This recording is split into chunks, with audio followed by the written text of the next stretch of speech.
It's legendary. We all know how hard it is for salespeople to get to buyers. Why do you suppose that is? Well, clearly buyers don't see us of value. I mean, if they thought we were going to be of value, they'd see us, wouldn't they? And so that's the key to having buyers wanting to see you. So you need to be a source of value to them, not in the sense of what you sell them, but in that interaction. As soon as they get to talk to you and engage with you, they need to be of value. And so you as a salesperson, if you're going to do that, you need to have a real good sense in the first place of what value you could potentially be to a buyer as a source of value.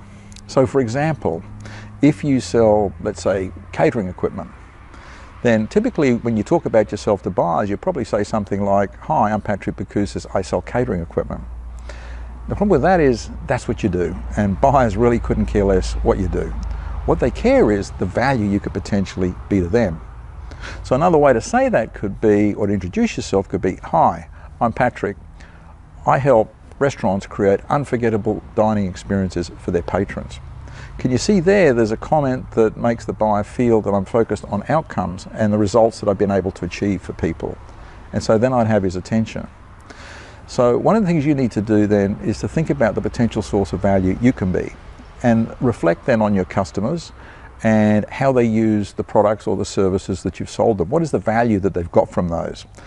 And that is the type of conversation you need to have with your buyers, in terms of not that you sell or supply something, but you help buyers achieve these outcomes.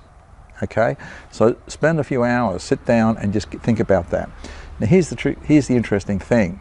When you start thinking like that, then you will become that. You will start behaving in a way that makes you behave that you want to help the buyer achieve those outcomes, not sell them a product. It just then naturally follows that if they had achieved those outcomes, then they buy your product. Fairly simple equation there, right? So have a think about that, and then I'll take you through some steps in terms of how to make use of that information when you start engaging with buyers. Look forward to seeing you in the next video. Cheers.